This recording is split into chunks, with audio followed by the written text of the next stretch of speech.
अपने जीवन काल में कोई चमत्कार नहीं किया। अंधश्रद्धा, तृष्णा, अहंकार, राग, लोभ, द्वेष से मुक्त होने के लिए 4 आर्य सत्य, त्रिशरण, पंचशील, अष्टांगिक मार्ग व 10 पारमिता का मार्ग दिखाया। ईश्वर की जगह नैतिकता को स्थापित किया। सबके मंगल के लिए धम्म स्थापित किया। वे दुनिया बनाने वाले तथाकथित ईश्वर नहीं थे, मगर ईश्वर से भी अच्छे प्रभावशाली इंसान थे।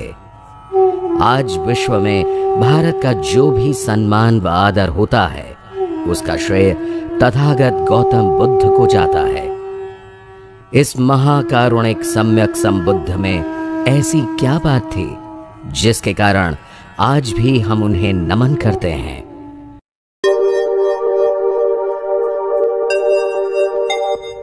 यह स्थान शाक्य वंश की राजधानी कपिलवस्तु के नाम से जाना जाता है। सिद्धार्थ गौतम बुद्ध के पिता शुद्धोधन यहाँ के राजा थे। सिद्धार्थ गौतम का बचपन यहीं बीता था। भारत नेपाल सीमा पर पीपरहवा से 16 किलोमीटर उत्तर पश्चिम, लुम्बिनी से 24 किलोमीटर पश्चिम दक्षिण पश्चिम पर यह स्थित है। यही कपिलवस्तु स्थान था। यहाँ खंडित दीवारों के टीले आसानी से देखे जा सकते हैं। कपिलवस्तु से प्राप्त अवशेषों से भगवान के प्रारंभिक जीवन का पता चलता है। कपिलवस्तु के राजा शुद्धोधन का विवाह महामाया से हुआ। एक दिन सुमेध नामक बोधिसत्व माता महामाया के स्वप्न में आए और उन्होंने प्रश्न किया, मैंने अपना अंतिम जन्म पृथ्वी पर धारण करने का निश्चय किया है, क्या आप मेरी माता बनेंगी? रानी महामाया ने प्रसन्नता से स्वीकृति दी। इस अद्भुत स्वप्न की चर्चा राजा शुद्धोधन ने स्वप्न विद्या में प्रसिद्ध 8 पंडितों से की। उन्होंने राजा को स्वप्न का अर्थ बताते हुए कहा, महाराज, आपके यहाँ पुत्र होगा। यदि वह घर में रहा तो चक्रवर्ती सम्राट होगा। यदि संन्यास्त हुआ तो बुद्ध बनकर समस्त संसार को मार्गदर्शन देगा। उस जमाने में प्रसव के लिए मायके जाने का रिवाज था। रानी महामाया कहारों के कंधों पर ढोए जाने वाली पालकी में देवदह के लिए रवाना हुई। देवदह जाने के लिए लुम्बिनी वन से गुजरना पड़ता है। उस जमाने में यहां शाल वृक्षों का उद्यान वन था। माता महामाया का जब यहां आगमन हुआ तो सारा निसर्ग प्रफुल्लित था। वृक्ष फूल और फलों से लदे थे। उस वातावरण ने माता महामाया को प्रभावित किया। वे पालकी से उतरकर शाल वृक्ष की ओर बढ़ीं। एक शाखा को पकड़ा। अचानक उन्हें प्रसव वेदना प्रारंभ हुई और 563 ईसा पूर्व वैशाख पूर्णिमा के दिन सिद्धार्थ गौतम ने जन्म लिया। बुद्ध के आगमन का स्वागत समस्त ब्रह्मांड ने किया। भगवान बुद्ध का जन्मस्थल लुम्बिनी नेपाल की तराई में नेपाल सीमा से लगभग 10 किलोमीटर भैरवा जिले में है। इसका वर्तमान नाम रुम्मिनदेई है।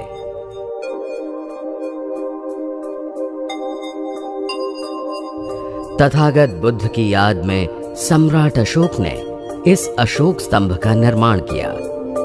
इसमें लगा पत्थर चुनार का है।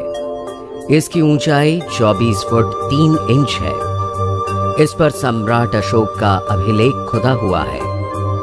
इस स्तंभ के उत्तर पूर्व व दक्षिण पूर्व की ओर ईंटों के ये 2 स्तूप हैं। अशोक स्तंभ की कुछ दूरी पर एक आधुनिक विहार बना है। यह लुम्बिनी की संरक्षक देवी का मंदिर है। इसे रुम्मिन देवी के नाम से जाना जाता है। यह प्रतिमा भगवान बुद्ध के जन्म को दर्शाती है। माता महामाया दाहिने हाथ से पेड़ की शाखा पकड़े हुए हैं। यह तालाब विहार के दक्षिण में है। यह वही तालाब है जहां भगवान की माता ने प्रसव पश्चात स्नान किया था। इस तालाब के उत्तर पूर्व की ओर ईंटों के अनेक खंडहर हैं। यहाँ पहले कभी छोटे स्तूप हुआ करते थे। इनमें से 6 स्तूप पूर्व से पश्चिम की तरफ एक पंक्ति में हैं।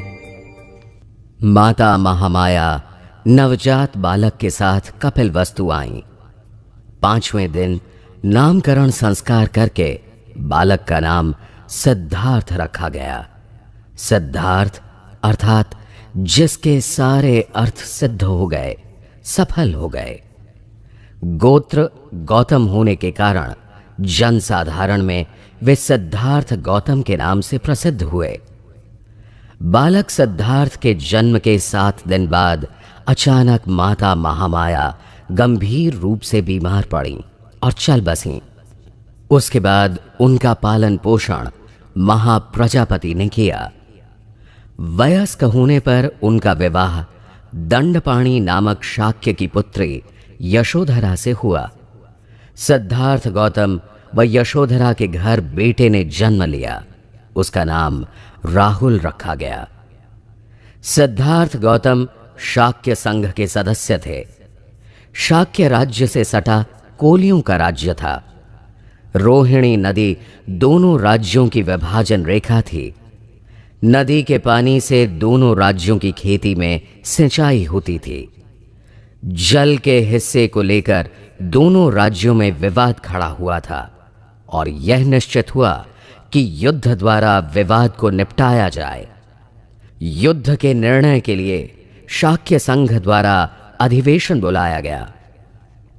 सिद्धार्थ गौतम ने युद्ध का विरोध किया और कहा, दोषी कौन है इसे समझें। सिद्धार्थ गौतम की बात को गहराई से समझे बगैर उन्हें ही बहुमत से दोषी ठहराया गया और दंड के तौर पर उन्हें शाक्य राज्य से निकाल दिया गया। सिद्धार्थ गौतम ने माता पिता व पत्नी यशोधरा से विचार विमर्श कर उनके गृह त्याग के दंड को स्वीकार करने से शाक्यों ने कोलियों से युद्ध करने के प्रस्ताव को स्थगित कर दिया। यही सिद्धार्थ गौतम का महाभिनिष्क्रिमण था।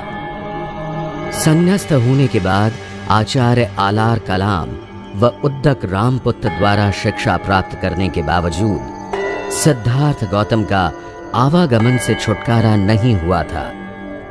जन्म व मरण से संबंधित अनेक प्रश्नों के उत्तर नहीं मिले थे। इसलिए अब उन्होंने अकेले साधना करने का निश्चय किया। पश्चिम दिशा से आते हुए निरंजना नदी पार करके वे धान के खेतों से ढुंगेश्वरी पर्वत तक पहुंचे। इसे उस जमाने में दंगश्री पर्वत कहा जाता था। यहां की गुफा में वे रागातीत अवस्था प्राप्त करने के लिए घने जंगल में एकांत में शरीर पीड़न तप करने लगे। उनके 5 अन्य साथी वहीं पर अलग साधना करते थे। आत्मपीड़न तप करते वक्त सिद्धार्थ गौतम ने शरीर को अत्यधिक कष्ट दिए। कई दिनों तक भोजन से विरक्त रहे। इसके कारण वे और उनके 5 सन्यासी साथी कृशकाय दुर्बल हो गए। शरीर क्षीण होने व दुर्बलता के कारण हड्डियां झलकने लगी। अचानक उन्हें लगा कि शरीर और चित्त एक ही अस्तित्व के अंग हैं। अतएव शरीर से अत्याचार करना चित्त से भी अत्याचार होगा। तब उन्होंने संकल्प किया, स्वास्थ्य संभालकर मन की साधना करेंगे। चलकर वे स्थान पर नदी में दोपहर को स्नान करने आए और उरुवेला ग्राम की ओर प्रस्थान करने लगे। थोड़ी दूर पहुंचे थे कि उनकी सांस उखड़ गई। वे बेहोश हो गए। तभी इसी सेनानी नामक गांव की ग्वाला पुत्री सुजाता को उसकी मां ने दूध खीर लेकर वन देवता को अर्पण करने भेजा था। सुजाता के साथ उसकी दासी पूर्णा भी थी। जब सुजाता ने तथागत को वट वृक्ष के नीचे अर्ध बेहोशी की हालत में देखा, तब उन्हें पानी एवं कटोरा भर दूध पिलाया। इससे उनमें शक्ति आई, वे उठकर बैठे। फिर उन्होंने खीर ग्रहण की। शरीर पीड़न तपस्या त्याग कर सिद्धार्थ द्वारा भोजन ग्रहण करने की बात जब उनके 5 साथी सन्यासियों को पता चली तो वे उन्हें छोड़कर चले गए। यही वह स्थान है जहां सुजाता ने खीर दान किया था। सुजाता बकरौर ग्राम के श्रेष्ठी की पुत्री थी। यहां भगवान की दुर्बल काया की मूर्ति स्थापित है। वैसे ही सुजाता के साथ पूर्णा नामक दासी रहती थी, उसकी भी यहां मूर्ति स्थापित की गई है। सुजाता कुटी से थोड़ी दूर नदी किनारे ये बुद्ध विहार है। यह वह स्थान है जहां सिद्धार्थ गौतम ने सुजाता द्वारा दी गई खीर ग्रहण कर भावी बुद्धत्व की परीक्षा के लिए थाली नदी में प्रवाहित की थी।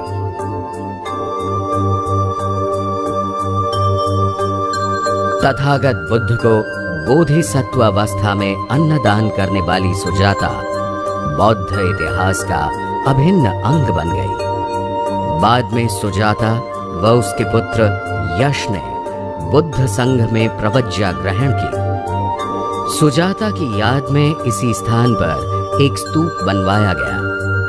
यहीं पर कभी सुजाता का महल हुआ करता था। चीनी बौद्ध यात्रियों ने इस स्थान का उल्लेख गंधवस्ती स्तूप के नाम से किया है।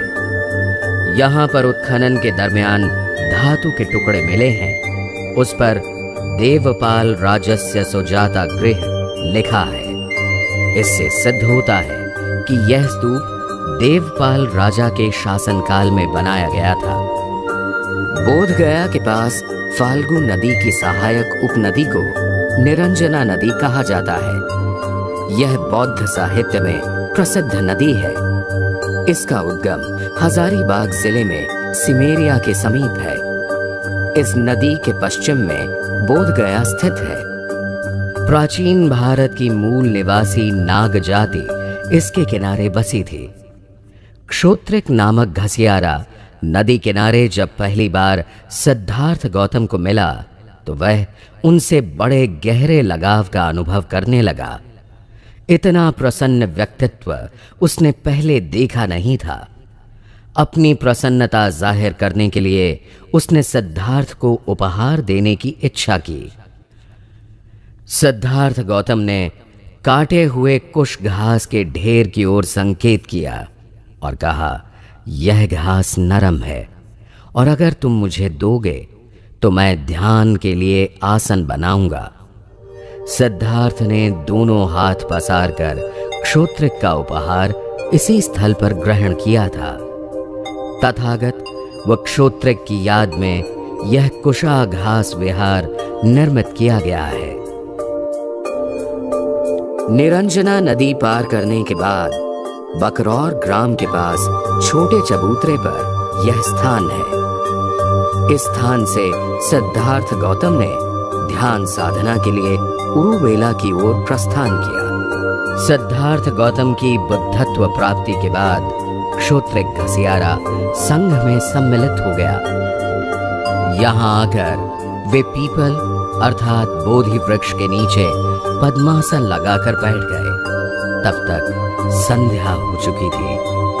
पहले शरीर और चित्त के ध्यान के प्रयोग करने के कारण सिद्धार्थ गौतम का चित्त, शरीर व श्वसन एकाकार हो गए। सजगता के दीर्घ अभ्यास के कारण चित्त सूक्ष्म व केंद्रीभूत हो गया था। गहन समाधि अवस्था का अनुभव उन्हें पहले से था। अब वे परम समाधि की गहराई में उतरे। उन्होंने देखा कि जिसका निर्माण होता है वह नष्ट होता है। कैसे प्राणी जन्म व मृत्यु की श्रृंखला से गुजरता है। जीवन कैसे सागर की लहरों जैसा है। लहरें उठती हैं, गिरती हैं, मगर सागर का न जन्म होता है न मृत्यु होती है। सिद्धार्थ गौतम ने जन्म मरण के पार की अनुभूति का साक्षात्कार किया। ठीक इसी क्षण आकाश में घनघोर गर्ज